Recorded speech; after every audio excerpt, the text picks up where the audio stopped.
And now about the features of bending detail, which is spectacular. And before that, we had to use plugins like Samsteen or Power Pack from Revit or other things like that. Okay, I delete this. Alright, now when you place a rebar on these elements, by choosing these rebars, we'll have bending detail option up there, which if you click on it, the icon of these rebars will be displayed like this. Or if you go to annotate, here you have the bending detail symbol. Select it, select rebars, and you have the shape. And up here we have align to bar. If you select it, it'll move a line to the rebars. It's similar to F8 in AutoCAD, which they only move horizontal or vertical. Before clicking, pay attention, before clicking, if you activate tag rebar, you'll see a tag added to it. If you look carefully up there, 10M-1.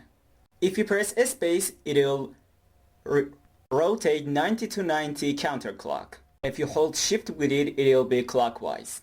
So you can adjust it to your own needs. Okay, so this is for this part. Now Control Z and let's go back here. Now if you go to edit type in bending details, you have some properties here. These properties are very important for us.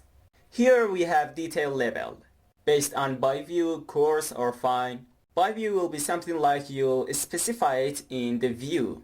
If I select by view, everything that I select here will be displayed on the view. Coarse will be coarse, medium, medium, fine, fine. But if we don't want to, we could just say it'll always be fine. And it'll be separate. If you select coarse, it'll be applied on these rebars, not the bending detail. So that's how we can do it in here. Okay, next one is representation, or how to present this part that we have here. Standard means that whatever it is in whatever form and shape, just display it just like that. Or we could say display it as unfold or offset. But commonly unfold is the better choice here.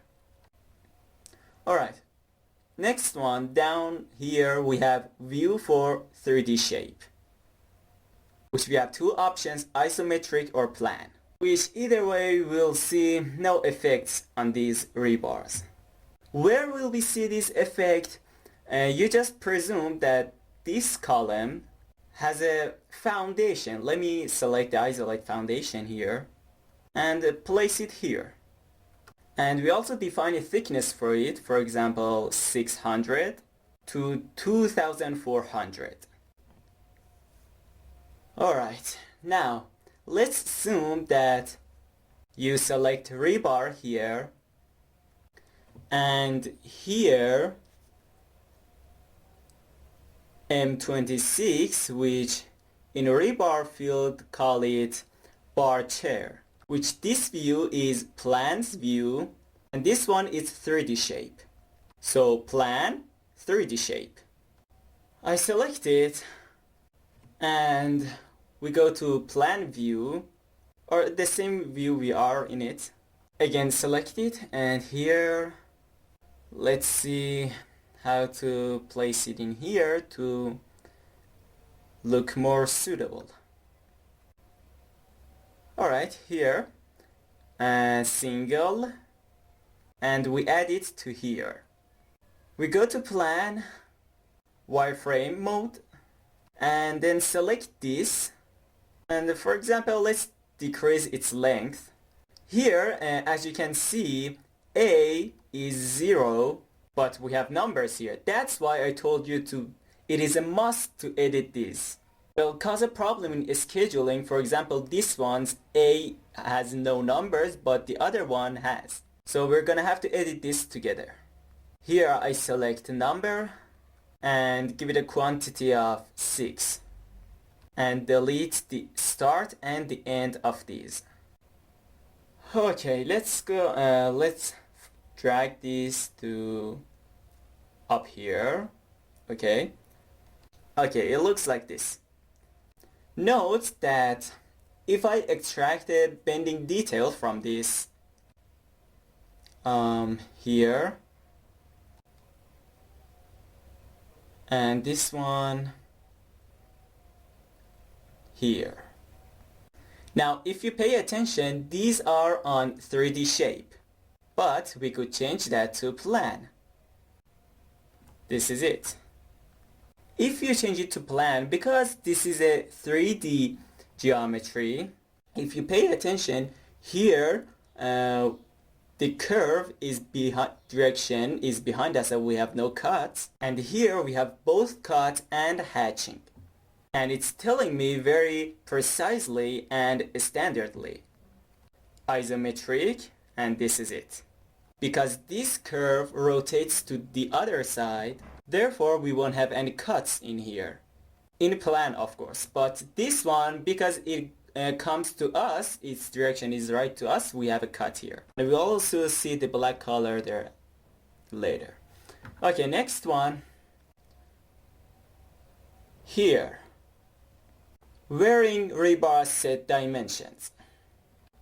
If you look carefully, we have two options here. First one says show for individual bar, and the next one calculate mean and max. Okay, what's the difference? Take a hit, please. If you have a shape, for example, through here, I select the model in place, and then select structural columns, and then select blend tool, and create a shape in here.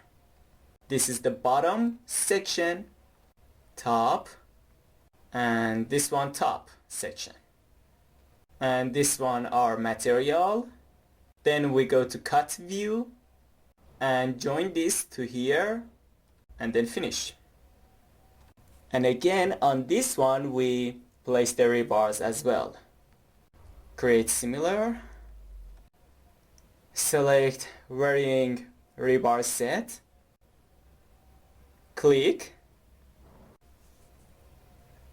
and here we select maximum spacing and give it a number, for example 150, to replicate the rebars to the top. Now if I create the bending detail for this rebar, this one, and here, okay, this is it. If I create bending detail for this rebar, okay, now we go to 3D. Okay, look, here is not closed. Now we go back here.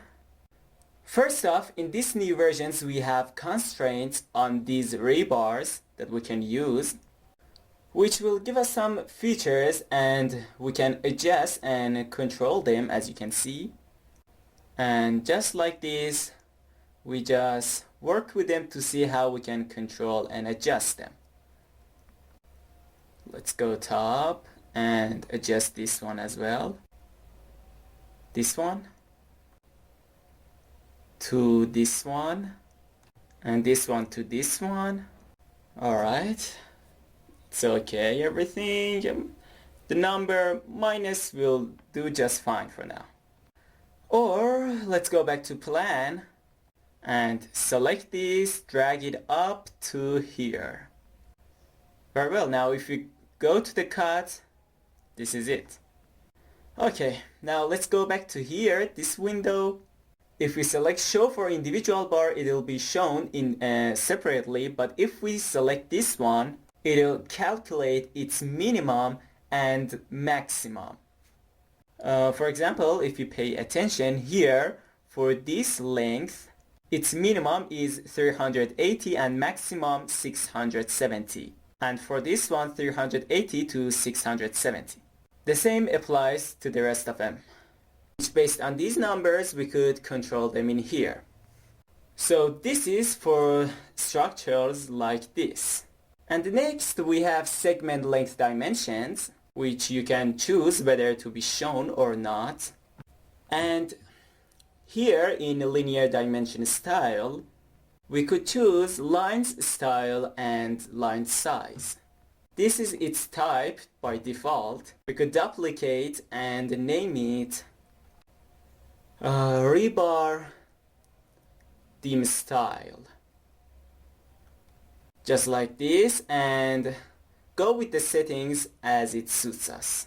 For example, change the color to red, offset 0, define a transparent for it in here, and up here fixed dimension line, and here 1.5, again here 1.5, and this one, and the rest of them seem to be okay. So let's just select OK. Alright, here let's go to edit type again, and from here in unit format we unselect this, millimeters, none. Now we don't have those mm's anymore, and here line weight both 1, and here line control we selected fixed to dimension line. Okay, so we select OK. Okay, as you can see, this looks much better.